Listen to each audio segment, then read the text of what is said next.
Hello guys, welcome back to another video. In this video, we're covering questions number 10 through 15. Again, this is still the non-calculator portion.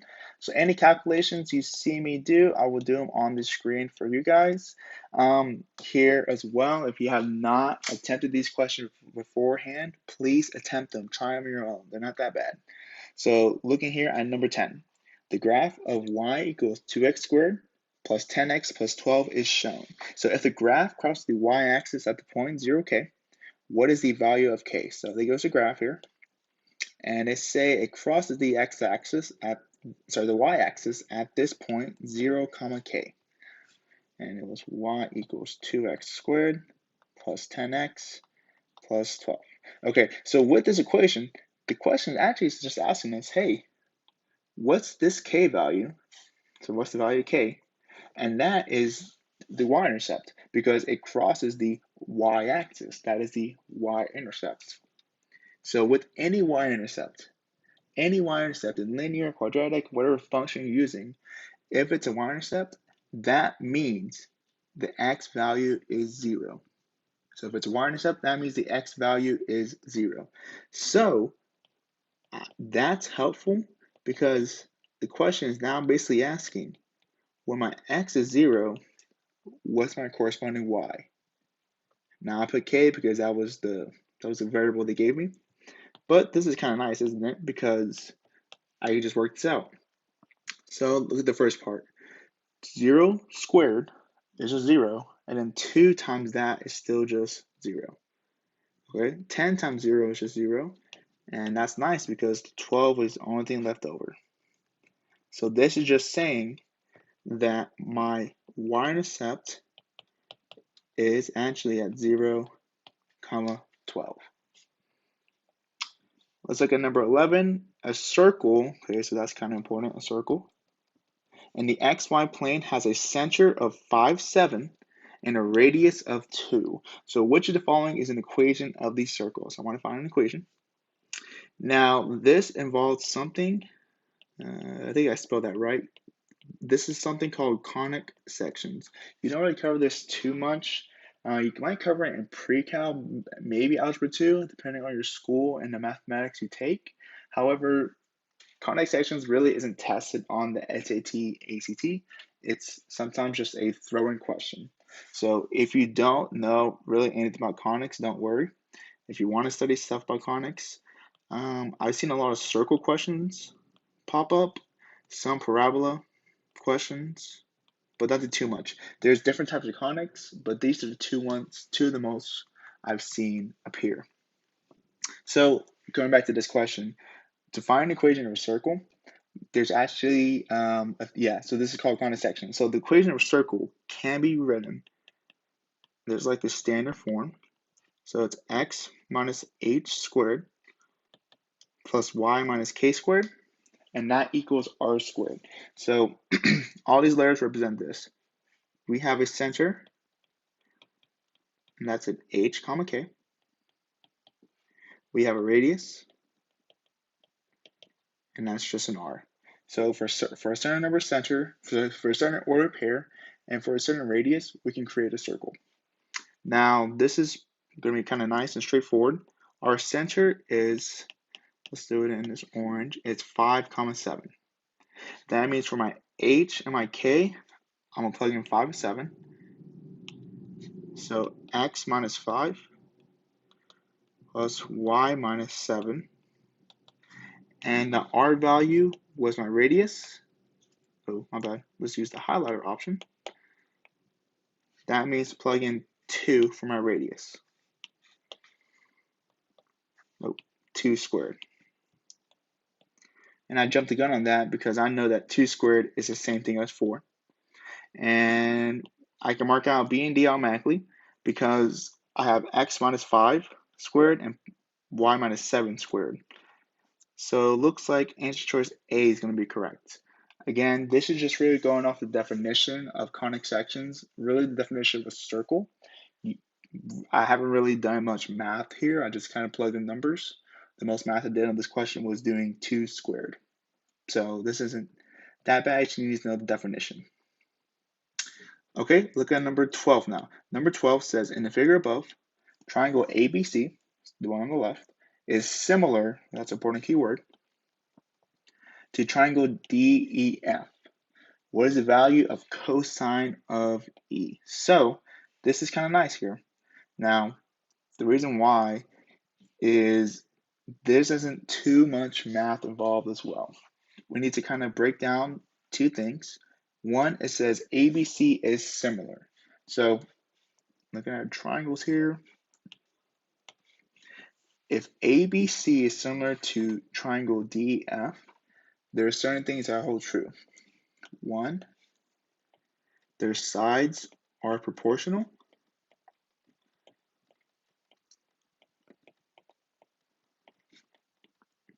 And their angles are the same. The reason why that's helpful, because the question says, what is the value of cosine of E? Cosine of E, angle E is right here. And if you forgot, cosine, it is the adjacent side over the hypotenuse. And so normally cosine of E would be asking me to figure out what is the adjacent side. So I'll just call this X, and my hypotenuse would be Y. So normally it would be this long side of this triangle mixed in with the hypotenuse of my triangle as well. I can actually correlate that to my smaller triangle because they are similar. So instead of saying cosine of E, I could say cosine of B. So in this case, cosine of E is the same thing as the cosine of B, and vice versa. Angle A and D are the same, and angle C and F would be the same as well. Now this is kind of nice because now again, cosine is the adjacent over the hypotenuse. So in this case, my adjacent side would just be 12, and my hypotenuse would just be 13. So the cosine of E is the same thing as 12 over 13, which leads us to answer choice B. So again, this is just kind of understanding definition. Similar allows us to say these two things. We have proportion and the angles are the same. Number 13 now, in the xy plane, the graph of the function f of x equals x squared plus 5x plus 4 has two x-intercepts. What is the distance between the x-intercepts? Now, we don't have a calculator, so we can't use a calculator to graph this. But don't forget, the word x-intercepts means the same thing as zeros, roots, and then it's going to help us out here, solutions. So if it helps you, you can draw this in a bit, but we need to figure out where are the x-intercepts actually at. It says there's two of them, which is great, but I actually need to figure out what are those x-intercepts. So f of x is x squared plus 5x plus 4. To figure out the x-intercepts, we need to set our y value equal to 0. Again, I'm allowed to set the f of x equal to 0 because that's just the definition of x-intercepts. I need to now just solve for x. You need to think of two numbers. So I'll work it out to the side here. There we go. Two numbers that when you multiply to be 4, and when you add up to be 5. So if it helps you, you can think of the multiples of 4. So 1 and 4, and 2 and 2. That's a bad 2. That's a little bit better. So between these two pairs of numbers, it can't be 2 and 2. It has to be 1 and 4. The reason why 1 and 4, because 1 times 4 does equal 4, and 1 plus 4 does equal 5. And both sides need to be positive, so we'll end up writing x plus 1 and x plus 4 Now, to actually solve for x, we're going to set the first binomial equal to 0, and then the second binomial equal to 0. I'm allowed to do this by a property called the zero product property. And then it's pretty straightforward to solve for x here. I'm going to subtract 1 from both sides, and then I will subtract 4 from both sides. So this is cool and everything. I figure out the x values, the x-intercepts, the solutions, roots, zeros, all these things. The question is, what is the distance between the x-intercepts?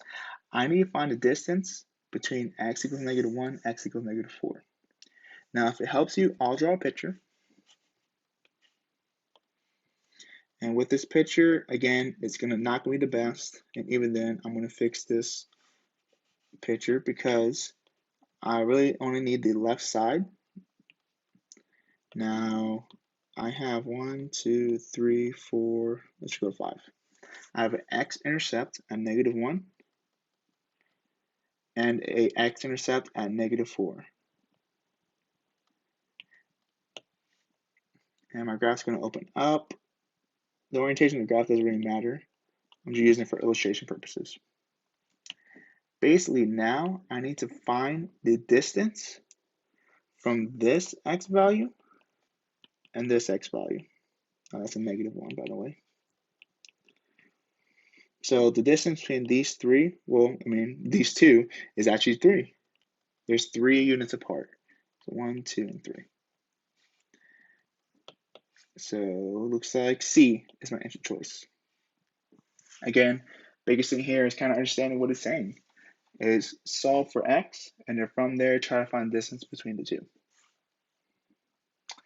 Okay, look at number 14 now. What are the values of x that satisfy the given equation? So we have 2 values, 1 and 9, and there's multiple choices here.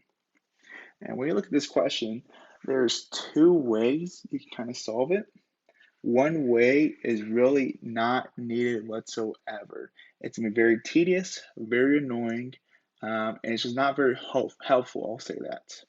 The reason why, if you look on this answer key explanation, the one that SAT provides, they will want you to just solve for x. And after you solve for x, you need to plug in those numbers into this equation above. Now, that it's not hard to solve for x, but you're doing a lot of extra work that is not needed. Because the reason why, when you solve for x, here is the answers that you get. When you solve for x, you'll get that x equals 1 and x equals 9. Now, here's the thing. I already know that. They literally tell me that right there. So I can solve for x, but that's not helpful because I'm not getting anywhere closer to the answer to this question. So this one, we're actually just going to plug in our numbers. Now, they may, on the future question, may say, hey, what are the values of x that satisfy the equation? And maybe they don't give you this. And if they don't give you this, okay, it's helpful to know how to actually solve for x. In this case, they already did all the work for you, so we'll just skip to the final step. So the square root of 4x equals x minus 3. Now we have that x equals 1 and x equals 9. So let's try the first one. Let's see if this holds true. When x equals 1, we'll do square root of 4x, but instead of saying x, we'll say 1. Is that equal to this 1 minus 3? Well, the 4 times 1 is just 4. 1 minus 3 is just -2. And the square root of 4 is just 2. That means that, hey, this is not a true statement. That means 1 cannot work. And looks like A's out, C's out. Okay, maybe it's D, maybe 9 doesn't work. So let's actually try it out. So when x equals 9, what happens? So we get the square root of 4 times 9, and that equals 9 minus 3. So with the square root of 4 times 9, that's just square root of 36. and 9 minus 3 is just 6. So the square root of 36, oh, does equal 6. Hey, that's good news. That means that works out great. Looks like 2 is my correct answer. So B is correct. Again, if you want to, and I'll work it out right here, you can skip this part and you can move on to question 15. I'm actually going to solve for x just so you know how to actually do it. So if you want, you can skip this part. You do not need to view it.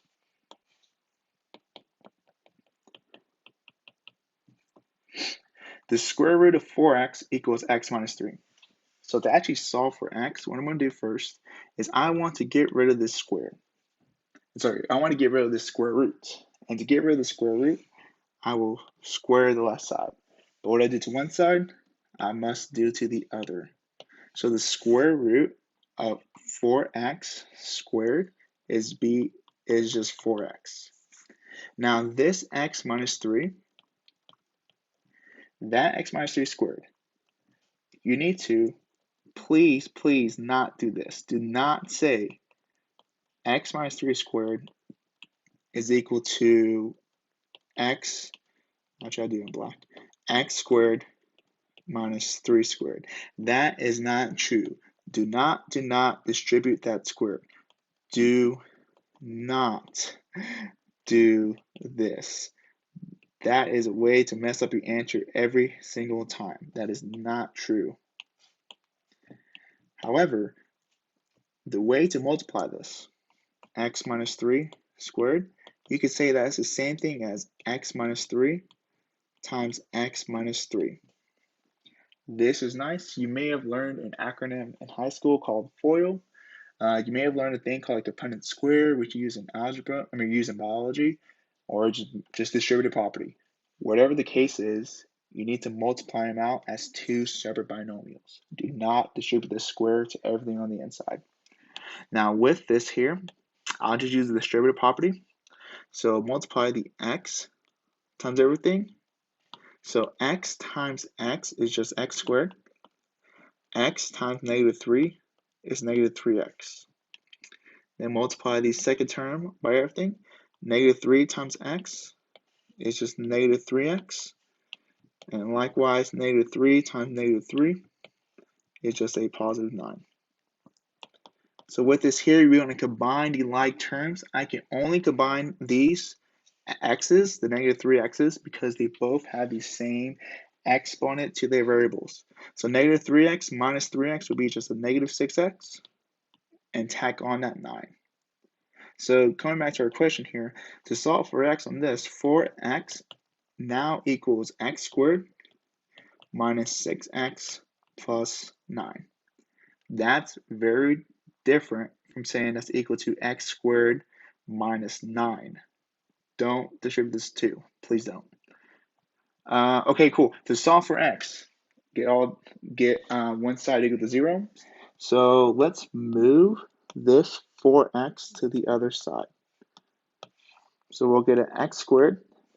So negative 6x minus 4x is negative 10x. And then add a 9. And now again, we're just doing factoring here. So I want to get the multiples of 9. So 1 and 9, give me 9. And 3 and 3, give me 9. I need to think of two numbers. Then when you multiply, get you 9. Oh, my bad. And then when you add, get you negative 10. In this case, it's kind of nice because I know that to get negative 10, it cannot be 3 and 3. It must be 1 and 9. And for the signs of these, if I add two negatives, that will give me a bigger negative. But if I multiply two negatives, it gives me a positive. So I know that instead of saying x squared minus 10x plus 9, again, I'm saying x minus 1.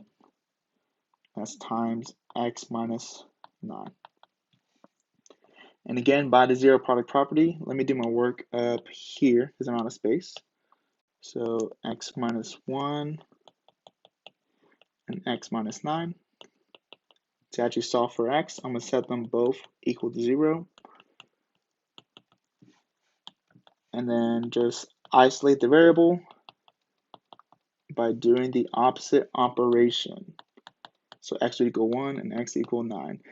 And this is why I said earlier, this is really pointless. You don't need to do this because, hey, x equals 1 and I use 1. X equals 1 and x equals 9. They tell you that already in the question.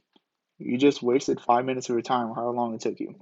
So this is still needed because you may see a question like this in the future of how to actually solve for x. So now you know. Cool. Now we're looking at number 15 to finish up this video. We got the equation negative 3x plus y equals 6 and ax plus 2y equals 4. Question saying this is a system of equations and a is a constant. So for which of the following values of a does the system have no solution? Now, with the way system of equations work, you have different possibilities. You can either have one solution, infinite solutions, or no solutions. Remember, these are just lines. These are just some lines. And so if they have, I'll do this here, if they have one solution, that means the graph literally crosses at one place. That's a one solution. If they have infinite solutions, the graphs are literally on top of each other. It's kind of hard to see, but there's two lines there. So this is infinite. I'll probably misspell infinite, but that's fine. So if they have no solutions, which is what we want in this case, that means the graphs never touch. They never intersect. So this is no solutions. Now, negative 3x plus y equals 6 and ax plus 2y equals 4. I somehow want those two lines to never intersect. Now, this goes back to an Algebra 1 concept. If two lines never touch, those lines are called parallel. I cannot spell parallel, so I'm going to try my best. I think that's correct. These need to be parallel lines. You learned in Algebra 1 with parallel lines, I'll write up here. Parallel lines, they have the same slope. That's what makes them parallel. Now with this here, to be able to tell the slope, I need it in this form, y equals mx plus b, because I know that my m value is my slope. But before I can say that, before I can say the number in front of my x is my slope, I need to have it as y equals mx plus b. So let's move these two equations into that form. So this first equation over here on the side, negative 3x plus y equals 6. To move this into the form y equals mx plus b, let's move the 3x from the left to the right.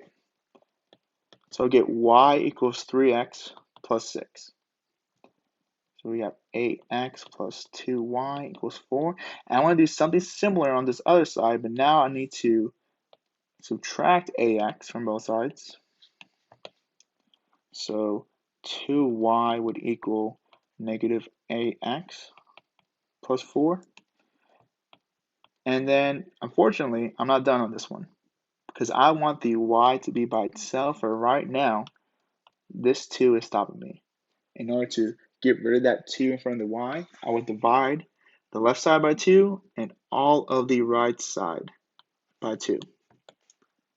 This is nice because y now equals negative 8x over 2.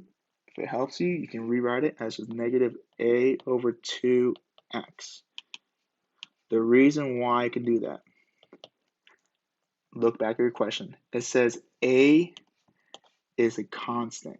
A is just some number. I don't know what the number is, but I know it's just some number. I'm allowed to break it up like that. And then 4 divided by 2 is just 2. So, okay, here, with this here, I have my two equations, my first and second one. I want these two equations, y equals 3x plus 6 and y equals negative 8 over 2x plus 2. I want these two equations to have the same slope. So when I plug in a number to this a value, I want that to be the same as 3. So now I have my setup. And again, I just took these numbers. Let's do it in this very hot pink. This 3 and this a minus 2, negative a minus 2. I want that to be the same. So I'm just going to set this up. So with this here, I'm going to put this 3 over 1 to make it easier, because now what I can do is, if it helps, you can just cross multiply here. You could have on the other side, actually, and I'll do this setup here for you guys. You can either cross multiply, or let's give you the same setup. So a over 2 equals 3. Or you can multiply by negative 2 on both sides. It doesn't matter, you still get the same answer. So on this first one, if I was to cross multiply, and negative a times a positive 1 would be a negative a, and then 2 times 3 would be just 6. Then to solve for a here, I would divide by negative 1, or multiply by negative 1. My a value would be negative 6. If I was stuck with this other route over here to multiply both sides by negative 2, I would end up getting just an a value on this side and negative 6 on that side. Now, we did all this to say, hey, what value of a does the system need to have no solution? If a equals negative 6, which is kind of nice, the answer choice is a, and we solve for a. But if a equals negative 6, that means that, hey, we will have no solution. Our lines would be parallel. If you had time, if you wanted to, you could go ahead and plug that back in there, but you don't need to.